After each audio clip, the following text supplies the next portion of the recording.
Kyle Whittingham said the number one objective of spring ball is to get the quarterback room solidified. What did he mean by that? We're talking about it on today's Locked On Utes. You are Locked On Utes, your daily podcast on the Utah Utes. Part of the Locked On Podcast Network. Your team every day.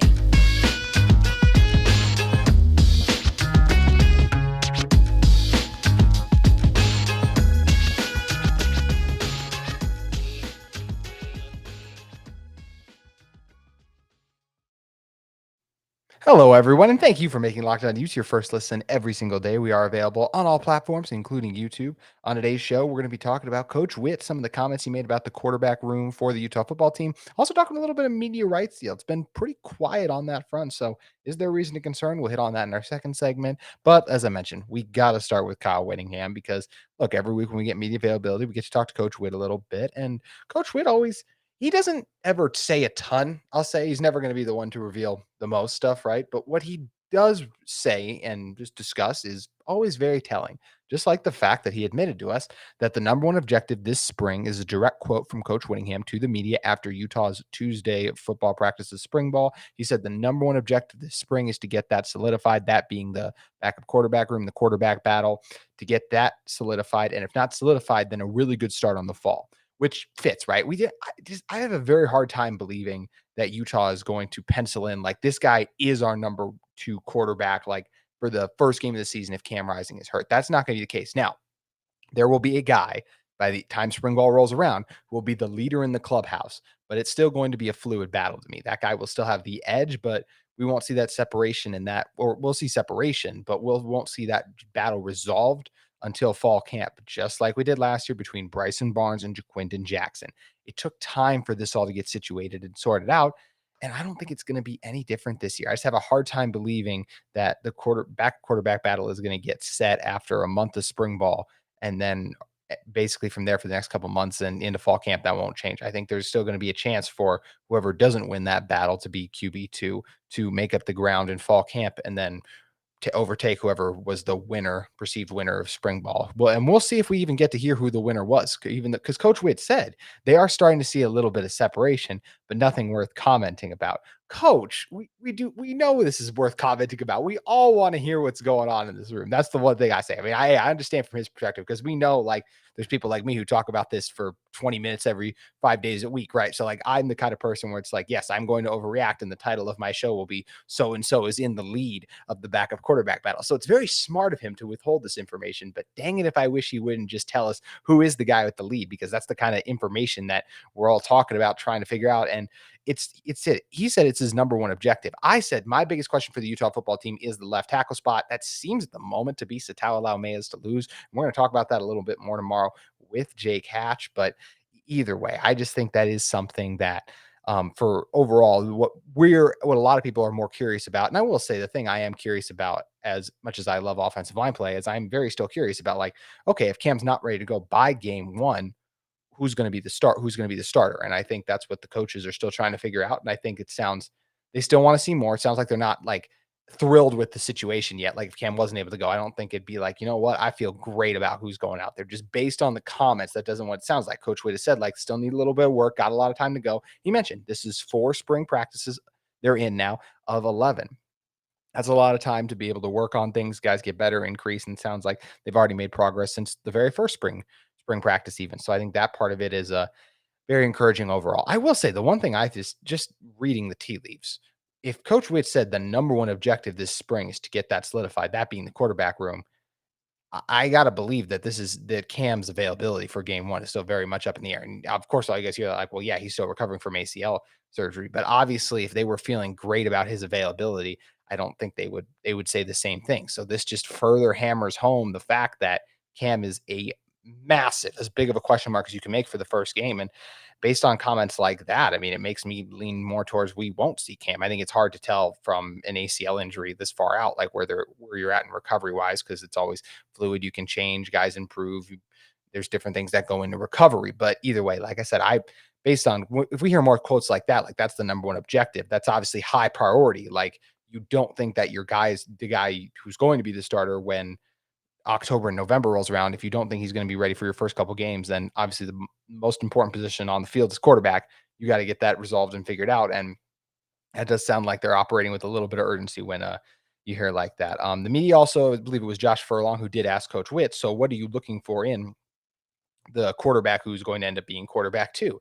And he talked about, first of all, we know Coach Whitt has a defensive background. You could just tell the differences in how he talks about a quarterback versus, I think, like an offensive mind and someone like Lincoln Riley will. Now, obviously, the same principles apply, but it's obviously a couple things that Lincoln Riley, I think he would want from his quarterbacks a little bit more. We just see the way Caleb Williams plays, takes a lot of risks, makes a lot of risky throws. I just can't imagine Coach Whitt would love the throws that Caleb Williams would make if they were practicing all those things. But Coach Whitt's number one thing, which once again fits with the guy with the defensive background, when talk about what he wants his offense to do, is taking care of the football. Don't turn it over. Obviously, that's a huge thing. Something Cam Rising does a really good job of overall. Has he had games where he's turned it over? The Oregon game, the UCLA game a little bit last year. Yeah, but I think about the games against USC where he puts the team on his back and doesn't put his defense in bad positions by turning it over. So that's a big one. Move the chains, of course, get us in the end zone. We know how big on Coach Whitt is on, hey, when you get in the end zone, you got to convert. Last year it was a huge thing because Utah didn't trust their kicking situation. You hope it's better with Cole Becker. As we mentioned, he's been able to hit a couple from long distance, but he does have a couple doinks to his name as well. So interesting to see if Utah's kicking situation is resolved come fall. I still feel good about Becker, but we'll see if the Utah kicking curse lives on that is in plagued this program for the past few years now, really since Matt Gay left, honestly. I think another thing when you're talking about quarterbacks, you're talking about these are the things that Coach Whitt talked about as direct quotes of the things he listed for the quarterbacks: leadership, a field general mentality, just a guy who take command and have that presence in the huddle. And this makes a lot of sense because look, the quarterback is the guy that you got to know everything on the offense. You got to know what protection you want your offensive line to be in. You got to know the checks depending on what the defense comes out in. There's a lot of times, there's so many times you'll see like offense will go in hurry up mode and everything like that. And the receiver will be looking like, or a running back, or just someone will be looking and they'll be like, I don't know what I'm going to do. And the quarterback has to tell them what to do. So that's where this stuff is all important. The quarterback's the one who delivers the plays. He's talking pretty much every single time, right? So he's the one who's got to fire the guys up, get them to believe. That's the leadership thing. We know what an impact Cam has made in a leader on this team. It's something that as soon as he took over for Charlie Brewer, the Utah football culture basically changed from there. I mean, it's been incredible the last 2 years, the success that Cam and the rest of this group have guided to. And it doesn't happen without Cam and his ability to galvanize and lead the guys. You can tell just how much the offensive linemen and everyone loved blocking for Cam. That's a special thing when you have that kind of bond with your quarterback. And that's obviously something that doesn't always happen because, like we said, it just didn't work out that way for a guy like Charlie Brewer. So that's obviously very important, as we said, to be able to take that command, have that presence, gain the respect of everyone in there because you got to gain the respect of 10 guys basically and be in order to be able to lead them. So that's very important. The last thing he mentioned, my favorite thing, the it factor. It's something I've mentioned before with a guy like Nate Johnson. I believe Nate Johnson has the it factor. I was saying the limited practice reps I've seen of Brandon Rose, I think he might have it too. I know a lot of you guys have been on the Brandon Rose train for a while, so I'll give you guys your credit saying he has the it factor, and he very well may. And with that's going to be really interesting to see is who has the it factor. Cam Rising absolutely has the it factor. What is the it factor, you guys may be asking? Well, in my humble opinion, I would define the it factor as just the guy who makes those special plays in those moments, who makes a dynamic throw, who breaks out of the tackle and runs for the 10-yard. Just like obviously Patrick Mahomes is the it factor, right? The ability to do things we haven't seen before, make those special plays. But when it's the money downs, got to have it plays. The guys who have the it factor step up and rise up. It's why a guy like Caleb Williams, we saw win the Heisman last season, the amount of wow plays and throws he made, that's the it factor. Cam Rising against USC in both games, that's the it factor. I didn't even say Cam Rising in the first half against Penn State where he's running for his life and doing everything he can to move the chains. That is the it factor as well. So Utah's got to figure out who their guy is that has the it factor in terms of defining this offense. I think Brandon Rose has it. I think that Nate Johnson has it as well. I think Bryson Barnes doesn't have the it factor necessarily. I would say he does a lot of really good things and I think he has moments where he has it plays. I just don't know if he has that factor overall. As I said, that it's not easy to have the it factor, especially either. It's only a very select few quarterbacks have. That's why I mentioned Cam Rising and Caleb Williams, two of the best returning quarterbacks in the country. So either way, always interesting when we get some stuff from Coach Whitt about the quarterback battle. And I thought it was very telling once again that he said this is the number one objective this spring is to get this solidified. Shows you how important it is. I think there's sometimes in like last year's quarterback battle, I felt like was really overblown because look, Cam wasn't really coming in. Yes, he got banged up a little bit in the Rose Bowl, but we knew it wasn't anything that was going to keep him out come game one of. We even saw him in this. We even saw Cam in the spring game. So this year's quarterback battle much more legit and real to me than it was last year. And excuse me, it's going to be very fun to monitor because, as Coach Whitt said, we're 4 of 11 practices in for spring ball. So we're going to continue to get updates on this battle is going and even a little bit of a view at it to end practice for the next couple weeks. So always interesting to see how it plays out. One thing that's going to be really interesting to see how it plays out is the media rights deal and where Utah is going to be playing their games in the future if they do stay with the Pac-12, which seems like the most likely option at the moment right now, but it still hinges on this media rights deal. So we're going to talk about where everything seems to be at and if we should be concerned that there hasn't been any updates on the media rights deal in a second. But first, I want to talk to you guys about our friends at FanDuel Sportsbook.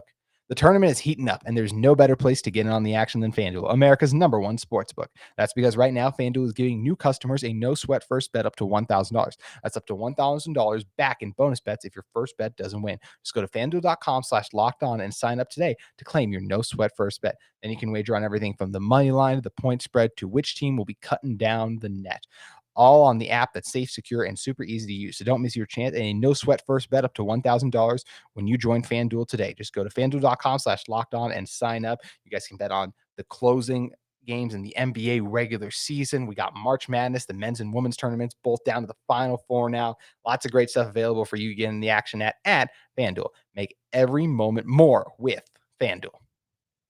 All righty, coming back into this one. Let's talk some media rights deal, shall we? It's been a while. It's been a little bit since we've talked about it because we've got spring ball, and that's been the main priority. And things have been quiet on the media rights front overall. There hasn't been a lot of news and movements. All we've heard of is it's done, it's close. But that kind of sounds like when you keep coming to someone and you're like, "Oh, I heard you're working on I heard you're working on a new mixtape or something like that, or say like a new video or something," and they just keep saying like, "Oh, it's done, it's close. I got it for you guys. Like it's coming." It's you start to wonder, is it ever really going to happen? So I think it's understandable that there is trepidation amongst us, the fans. Now it's like, okay, is this media rights deal going to get done? And I'll say this: yes, it's still going to get done, but should we be concerned that it's still kind of dragging out a little bit? I would say no, because I don't think the situation has changed at all. And what I mean by that is I think it's the same teams. I mean, not the same teams. Obviously, it's all the Pac-12 teams, but the Pac-12 seems united. That seems pretty clear right now. The Pac-12 seems united. They seem to trust Commissioner Klyakov's vision, and I think it's the same TV companies involved. I think it's still ESPN, it's still Amazon. I think Apple's still wrapped up in a little bit. I think there were some conflicting reports about Fox. I personally don't feel like Fox is going to end up in this. I feel like it'll be some combination of like the ESPN and Amazon seem the most likely to me, just because of Apple's history with. Look, they're obviously spending a ton on MLS. We know how the Sunday ticket thing fell apart for them when it seemed like they were the front runner at one point. That was according to the New York Post, Andrew Marchand's. But either way, to me, it just feels like this is going to come down to some combination of ESPN and Amazon. But like I said, Apple's still in there and maybe Fox to a lesser degree. So those are the four. That's not really going to change. I know we had those whole ion reports and everything, but that grouping is going to stay set in what it is. So what's really going on right now? Well, what's it waiting? Well, I'm sure they're working out contract details and maybe there's some other stuff going on too, either way, but I do believe this will get done. And the situation I compare it to is another one that is something that resolves the game of football, but not at the college level, at the NFL level. I compare it to what the Jets and Aaron Rodgers are kind of doing right now, where they're both just kind of waiting on each other and what they're waiting is to figure out the compensation and everything. Look, the Jets want Aaron Rodgers. Aaron Rodgers wants to go to the Jets. The Pac-12 teams want to play on ESPN, and I think going to streaming could be appealing for them too. ESPN wants those late night games. Amazon would like to offer some package of college football games, and the only Power Five really left to get at is the Pac-12. So to me, once again, it's just like the Jets and Aaron Rodgers situations. They want to make it work. I believe they're going to find a way to make it work. So in the end, I feel like this is going to get done. And I still think those late night games have a lot of value. So I still feel like the media rights deal is going to come in very close to what the Big 12 is, if not very close. I think you could easily see each school still getting that 30 million mark that was desirable because I said those late night games have value, especially this year. This is a great year for the Pac-12 to be in those negotiations. I know this doesn't take effect until the future, but I'm just saying, I think there's a lot of excitement around when you're talking about Amazon and some of the primetime games they could have in the future, ESPN. But like this is a year where the Pac-12 is going to be on the up. There's going to be so many games, which I don't have the schedule in front of me right now. So if I butcher some of these, I'm sorry. But like we know Utah, let's just talk about the Utah games. Utah versus USC, must see TV. Utah versus Oregon, must see TV. Utah versus Washington, must see TV. Utah versus Oregon State, yeah, that doesn't maybe carry as much national cachet. If you're a college football fan who loves college football, you're going to want to be there for Utah versus Oregon State. That's going to be a fantastic game. But like we said, USC versus Washington, Oregon versus UCLA is always fun. Oregon versus Washington, and I'm like I said, maybe one of those matchups isn't happening this year, but either way, like those are matchups everyone's going to be watching. They're going to see. They have star power. They have guys with the it factor to connect it to what we were talking about earlier. Those are going to be major marquee games people want to see, which is extremely important in this whole discussion. So once again, I do think that this is going to get done. I think there's value for both sides. Obviously, the Pac-12 wants to have their games on ESPN, on somewhere like streaming service that has the cachet of an Amazon, let's say. So they want to get that done. And both those networks for ESPN, they want to fill that late night spot with Power Five football games and high profile Power Five football games, because the teams that sit in the Pac-12 right now, yes, USC and UCLA are going to be gone. Washington football's on the up. Oregon football's on the up. Utah football's on the up. Colorado's on the up. I mean, we just start Locked On the network. We just started a Locked On Buffs podcast. You guys should see how much that podcast has boomed just because of all the excitement and energy around Deion Sanders already. And look, and they're doing a great job over there too. But I'm just saying, like, there's so much hype and excitement around Colorado. Like, they're only trending up. I think Arizona State is heading in the right direction. There's a lot of schools. UCLA, or UCLA is leaving. This is what I mean. But anyways, a lot of schools heading in the right direction. Those late night games perform very well historically. Those streaming services, whether it's Amazon, Apple, or just ESPN wanting to have those games on, they want those games to be on. The Pac-12 wants their games on a high-profile networks or just major streaming services. This is going to get done. I really do believe that at this point. I do think Utah is going to stay in the Pac-12. I don't think this is something anymore where it is like, well, what's the best option? We're going to get out and go somewhere else and see because we feel like it's somewhere else. I think that the only one that would really be right now for Utah, obviously, is the Big 12. And as I said, I feel like the numbers are going to come out to comparable. Now, we've been talking about this being done for a while. Hopefully, the next time I bring it up, we're talking about a completed media rights deal. But either way, it's not a matter of if it gets done, but when. And I think when it gets done, the numbers will be very appealing to and very pleasing and surprising to some people that had really negative things to say about the Pac-12 at one point. I know I personally was really concerned at different points overall too, but I'm feeling good about the situation. So it will be interesting to watch and see how it all plays out. We're going to come back and talk about some major news about a former Utah player and a current Utah player who announced they're coming back to the university in a moment. But first, I want to talk to you guys about our friends at UCCU. UCCU opened a new branch in Vineyard. To celebrate, UCCU is giving away a 2023 Kawasaki Tier X4 Tier X4 UTV. The new branch offers all the benefits of a UCCU branch, multiple driver planes, 24-hour ATM, and UCCU's brand new interactive teller machines, or ITM for short, which provide all the benefits of meeting with a real UCCU professional, either in the branch or right from your vehicle. It's a virtual connection to a remote teller with a highly personalized audio and video connection. So celebrate with UCCU. Enter to win that 2023 Kawasaki Terry X4 UTV. Once again, 2023 Kawasaki Tier X4 UTV. Enter to win once again in the Stop by UC's new branch in Vineyard. Winners will be announced in April, but the entry deadline is March 31st. So you guys have just days left to enter to win that 2023 Kawasaki Tier X4 UTV. You can stop by UC's new branch in Vineyard or enter to win at uccu.com. Hurry, you don't even have to be a member of UCCU to enter, and there is no purchase necessary, so there's no excuse for you guys not to get in on this great offer. UCCU, love where you bank. All right, coming in to close this one out. First, let's talk about some major news for a current Ute, and that is the Utah women's basketball team, because Alissa Pili is looking like is going to stay. It came out that the WNBA came out with their list of college players who have declared for the 2023 WNBA draft. It does not include those still playing in the Final Four, but guess who's not on that list? There's a couple Pac-12 players, a couple from UCLA, a couple from USC, but there is no one. I believe there was someone from Stanford as well, but I'm trying to look at the list now and on air. Anyways, but there is no Alissa Pili on that list, which is absolutely fantastic. And why is that fantastic, you might ask? Because anytime you can return the reigning Pac-12 Player of the Year, who was probably the biggest reason in terms of if we had to decide, look, this is a team, Lynn Roberts, everything, but like if you had to, who's this team's best player? It was Alissa Pili. So it's great that she's going to come back. Pili had a monster season. I mean, 20 points, 5 rebounds, 2.3 assists. The averages a steal, nearly a full block, shot 59% from the field, 79% from the free throw line, 42% from three, was an absolute bucket down low, did a great job using her size and strength to her advantage to even score on some of the bigger players in the Pac-12, like some of the players on Stanford. I mean, so just incredible stuff. I believe I saw stats. She was the first player since Brittany Griner to average over 30 points through 2 games in the tournament. So just incredible stuff from Pili. And this Utah women's basketball team was incredible this season. And they were so young. Pili is a junior. She'll be a senior this coming season. And look, Utah didn't have a senior day this past year. So that already kind of showed you where Pili was probably leaning. I think this past year was incredible for the Utah women's basketball team. I think they'll get even more support from, let's say, the fans, because look, a lot of you guys showed up from the start, but there were a lot of us who kind of came along to and went to the games later on in the season, that when we really could tell this team is going to be special too. So I think that it's going to be a great atmosphere. They have even a better chance to make a Final Four run next year, because look, this year we were coming in with, let's see what they can do, make it to the tournament, all of that.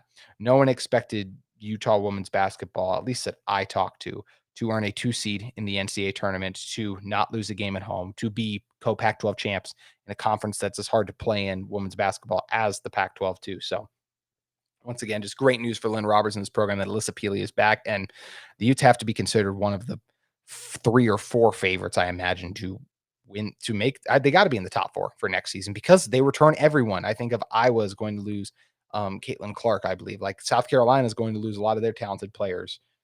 So it's just one of those things where things open up. I think Utah women's basketball has a great chance to be right in the mix of the championship, which would be a lot of fun this time next year if we're talking about Utah women's basketball in the Final Four. And with Alissa Pili coming back, that is firmly on the table. One other piece of exciting news that we got from our friend of the show, KSL Sports' Michelle Bodkin, said that Bam Olaseni reported that he is going to be trying out for a WWE event for WrestleMania. The tryout's going to be in Los Angeles. So he is trying out, WWE is trying out 26 women and 24 men through the week to see if they would offer them a contract. And Olaseni's name is on the list. Look, Bam, I think would be outstanding at this. When you're talking about Bam Olaseni, you're talking about a huge presence that would make perfect, I think, for the WWE. Just from the little interviews and things we've gotten of him, I think he's got the personality to be able to do this as well. And as I said, with WD, we obviously have to have a big physical persona, and have that just kind of stature to be able to make people believe, like, okay, you could beat people up out there. And I think Bam Olsen, he could definitely convince people of that. So best of luck to him as he tries it. I think it'd be awesome to see a former Ute in the WWE.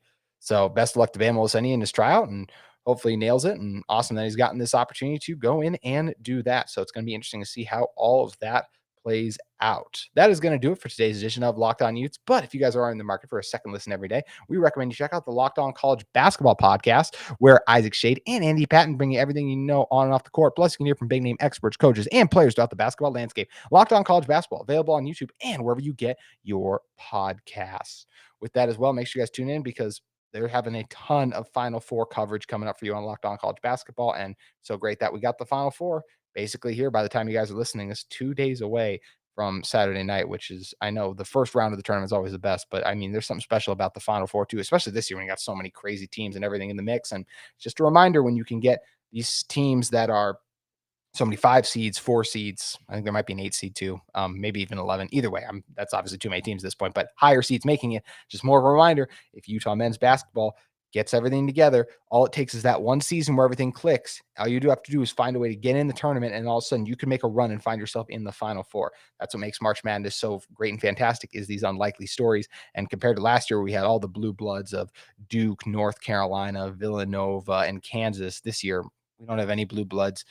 I guess maybe some people would say UConn, but look, UConn was down for a long time until Bobby Hurley has just kind of now started or excuse me, not Bobby Hurley, obviously, but his brother, Dan Hurley, is now started to finally bring them back up. But either way, it's going to be fun to see how it all plays out. On tomorrow's Locked On Utes, I have Jake Hatch on. We'll be talking some things about the offensive line and a couple of our other takeaways from the early viewings of spring ball we've been able to see so far. But that is going to do it for this edition of Locked On Utes. So thank you guys again for joining us, and we'll see you tomorrow.